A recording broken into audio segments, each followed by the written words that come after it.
नमस्कार दोस्तों, हम ओशो के बचपन के बारे में बात कर रहे हैं और ये ओशो के बचपन का 16वां वीडियो है, जिसमें ओशो कहते हैं कि मेरे नाना की मृत्यु के बाद मुझे नानी से दूर रहना पड़ा।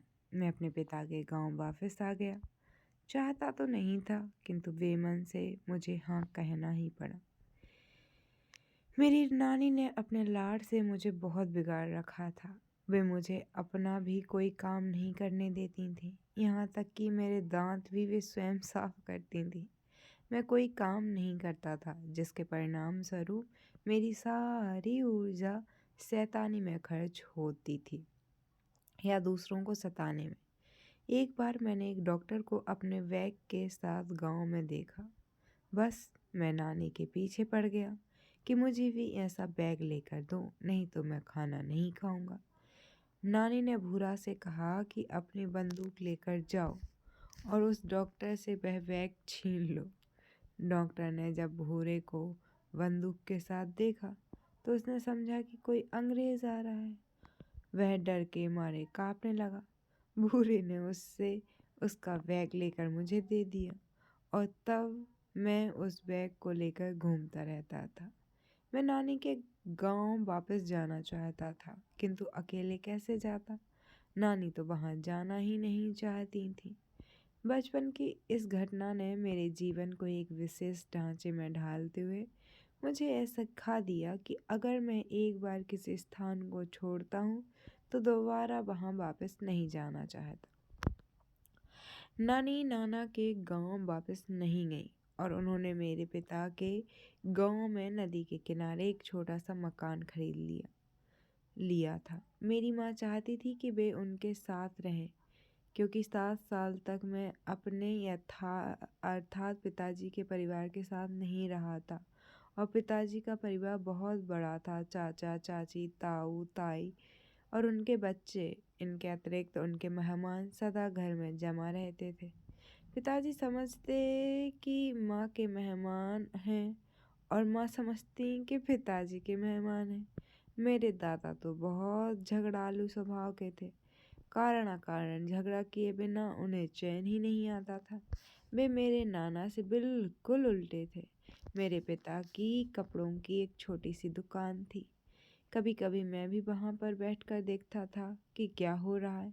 सबसे दिलचस्प बात तो यह थी कि कुछ लोग आकर पिताजी से पूछते, बाबा कहाँ हैं? मुझे बहुत हैरानी होती, क्योंकि मेरे पिता बहुत सरल, सीधे साधे और ईमानदार थे। वे जब कपड़ा दिखाते तो उसी समय कह देते कि मेरी लागत की कीमत इतनी है। अब वह आप पर निर्भर है कि आप इससे अधिक आप कितना देना चाहते हैं, 1 रुपया या 2 रुपया।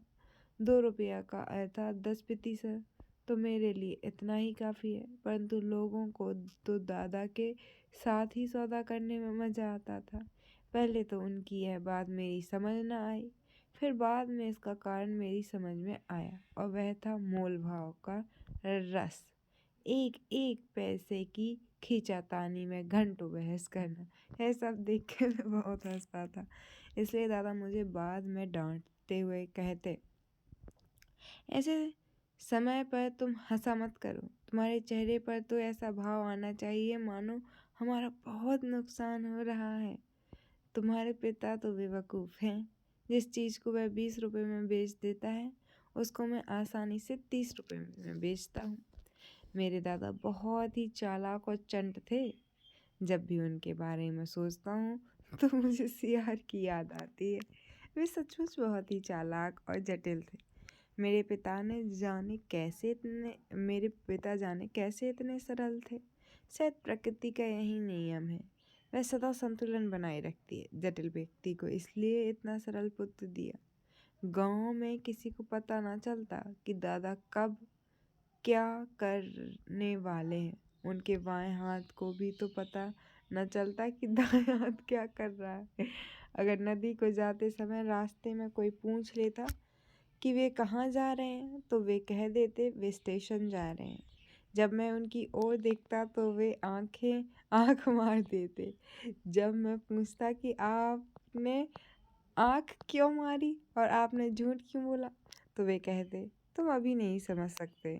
अगर सच बोलने की आदत पड़ जाए तो व्यापार में भी सच बोला जाएगा। तुम्हें आँख मारने का मतलब है कि तुम चुप रहो। दादा अपने बच्चों के साथ रहते थे, मेरे पिता, चाचा, बुआ और उनके पति। मैं लोगों को आते तो देखता था किंतु जाते कभी नहीं देखता था। हम लोग बहुत अमीर तो ना थे किंतु सबके खाने के लिए पर्याप्त था। इसलिए मैंने अपनी माँ से कहा कि मैं इस परिवार में नहीं रह सकता, मैं अकेला ही नाना के गांव चला जाऊंगा। मैं रास्ता जानता हूँ और गांव के लोग मेरी देखभाल कर लेंगे। बड़ा होकर मैं उनका ऋण चुका दूंगा। परंतु अगर आप लोग मुझे इसी गांव में रखना चाहते हो तो मैं नानी के पास रहूँगा, इस घर में, इस बाजार में नहीं।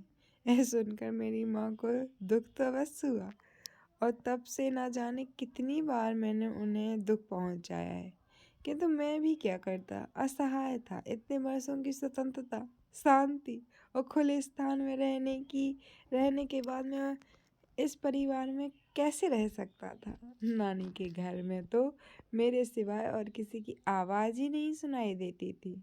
नाना मंत्र का जाप करते रहते थे और नानी के साथ बोलने वाला और कोई नहीं था। इतने सुंदर वातावरण में रहने के बाद उस परिवार की अनजानी भीड़ में रहना असंभव था। बाद में जब मैं प्रोफेसर बना तो लोग मेरे पास आकर कहते, तुम मुझे नहीं जानते, मैं तुम्हारी माँ का भाई हूँ। मैं उस आदमी की ओर देखकर कहता, किंतु मेरी माँ का तो कोई भाई नहीं है। इस पर वह आदमी कहता, हाँ तुम ठीक कहते हो, किंतु मैं तुम्हारी माँ का चचेरा भाई हूँ। तब मुझे उससे पूछना पड़ता, अच्छा तो आपको कितने रुपए चाहिए? वह कहता, अरे तुम्हें कैसे मालूम हुआ कि मुझे पैसे चाहिए? तब वह कुछ रुपए कर्ज लेकर चला जाता और सोचता कि सस्ते में एक रिश्तेदार से छुटकारा हुआ। सैकड़ों लोगों ने मुझसे पैसे उधार लिए और कभी वापस नहीं किए, और मैं खुश था कि उन्होंने मेरे पास पैसे वापस नहीं किए, क्योंकि फिर दोबारा वे मांगने नहीं आए। मेरे नाना के गांव के वापस जाना सॉरी मैं नाना के गांव वापस जाना चाहता था किंतु जा न सका। माँ का दिल ना दुखे इसलिए मुझे उनसे समझौता करना पड़ा। लेकिन सच तो यह है कि जाने अनजाने में सदा उनके दिल को चोट पहुंचाता रहता हूँ। वे जो भी चाहती थी मैं ठीक उसका उल्टा ही करता था। धीरे धीरे उनके लिए मेरा होना ना होना बराबर हो गया।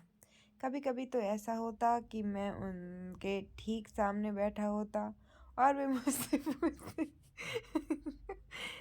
तुमने किसी को देखा है? मुझे बाजार से सब्जी मंगवानी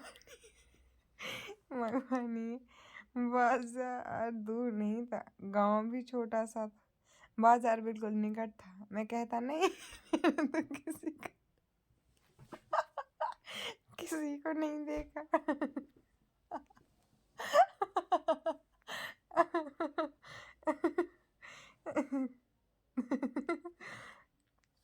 सही है, वो सो अच्छे नहीं, मैंने तो किसी को नहीं देखा। ना जाने कहाँ चले गए वे सब लोग।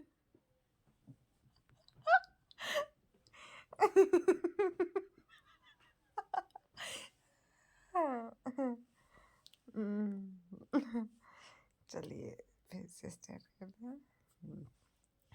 न जाने कहाँ चले गए वे सब लोग, घर खाली लगता है। मुझे देख कर मुझे बाजार सब्जी लाने को ना कहती, क्योंकि एक दो मुझसे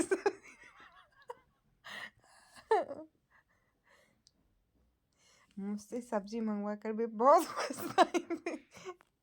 पछताई थी। उन्होंने मुझसे केले लाने को कहा और मैं लेकर आया टमाटर।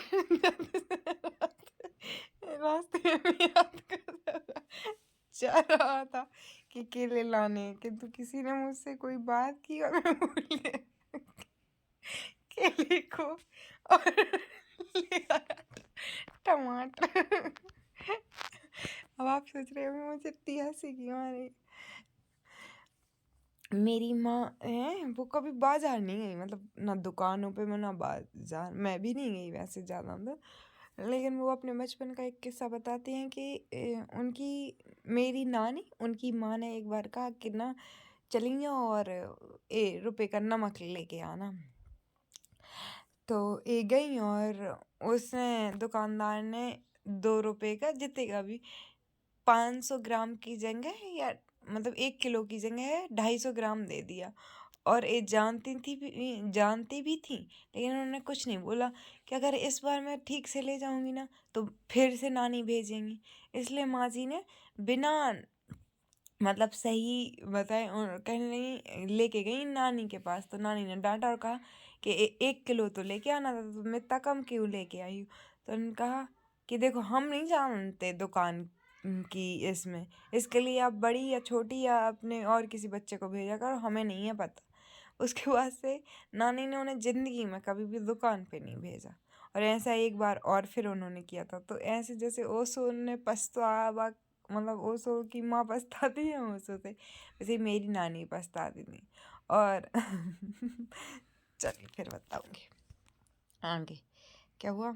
टमाटर ले आए, उन्हें देखकर माँ ने सिर ठोक लिया, क्योंकि जैन घर में टमाटर नहीं लाए जाते और उनको तो चाहिए थे केले। माँ ने पूछा क्या ये केले हैं। मैंने कहा हे भगवान मैं तो भूल गया।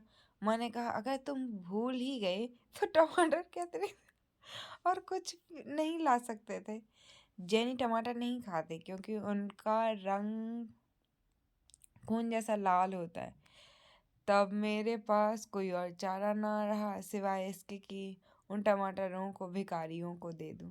भिखारी मुझे देखकर बहुत खुश हो जाते थे, क्योंकि मुझे सदा कुछ ना कुछ घर से बाहर फेंकने को कहा जाता था और मैं जाकर भिखारियों को दे देता था। मैं उस परिवार में उनके अनुसार नहीं रह सकता था।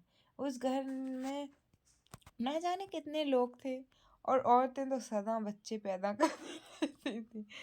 हर औरत सदा गर्भवती दिखाई देती थी। अब भी जब मुझे उस परिवार की याद आती है तो मैं घबरा जाता हूँ। मैंने माँ से कहा मैं आपका दिल नहीं दुखाना चाहता, किंतु मैं तो नानी के साथ ही रहूँगा। वे मुझे अच्छी तरह से समझते हैं और वे ही मुझे प्रेम और स्वतंत्रता दे सकते हैं। एक बार मैंने नानी से पूछा था आपने केवल माँ को ही क्यों जन्म दिया। नानी ने कहा ऐसा क्यों पूछ रहे हो। मैंने कहा मेरे पूछने का मतलब यह है कि आपने माँ के लिए एक भाई क्यों नहीं जन्मा। इस परिवार में तो एक एक स्त्री के अनेक बच्चे हैं। नानी ने उत्तर दिया तेरे नाना चाहते थे कि बच्चा हो, तो हम दोनों में यही समझौता हुआ कि केवल एक बच्चे को मैं जन्म दूंगी, चाहे वह बेटा हो या बेटी। अच्छा हुआ कि मेरी बेटी हुई और उसके कारण तुम मुझे मिल गए। अगर मेरे बहुत से बच्चे होते तो तुमको यहाँ पर भीड़ भाड़ में रहना बिल्कुल अच्छा ना लगता। मैं अपने पिता के गांव में 11 वर्ष रहा। मुझे वहाँ पर ज़बरदस्ती स्कूल में भर्ती किया गया।